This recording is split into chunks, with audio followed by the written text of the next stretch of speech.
Peristiwa hijrah ke Madinah terjadi hanya beberapa bulan setelah peristiwa Isra dan Mi'raj, atau tepatnya pada tahun 622 Masehi. Pada masa itu, kaum muslimin di Mekah banyak mengalami siksaan dari kaum kafir Quraisy.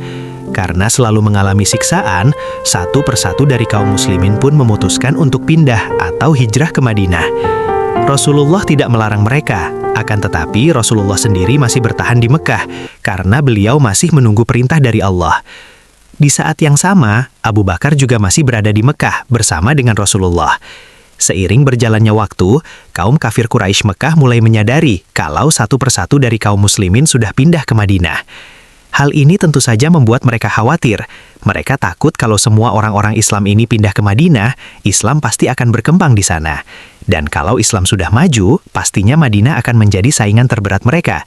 Atau bahkan orang-orang Islam ini bisa saja meminta bantuan kepada penduduk Madinah, lalu melakukan balas dendam kepada mereka. Setelah melakukan diskusi yang panjang, para petinggi Mekah termasuk Abu Jahal menyepakati, untuk mencegah kaum muslimin agar tidak pindah ke Madinah, kita harus mengepung rumah Muhammad, lalu kita akan menghabisinya. Pada saat itu, mereka tahu kalau Rasulullah masih berada di Mekah. Tapi, sebelum pengepungan itu terjadi, Malaikat Jibril datang lalu menyampaikan rencana jahat mereka kepada Rasulullah. Malaikat Jibril memberitahu Rasulullah bahwa Allah telah mengizinkan beliau untuk hijrah ke Madinah. Malaikat Jibril juga berkata, "Janganlah engkau tidur di tempat tidurmu malam ini." Setelah mendengar kabar dari Malaikat Jibril, Rasulullah langsung pergi ke rumah Abu Bakar dengan mengenakan kain penutup wajah. Melihat kedatangan Rasulullah, Abu Bakar langsung tahu kalau ini pasti ada urusan penting.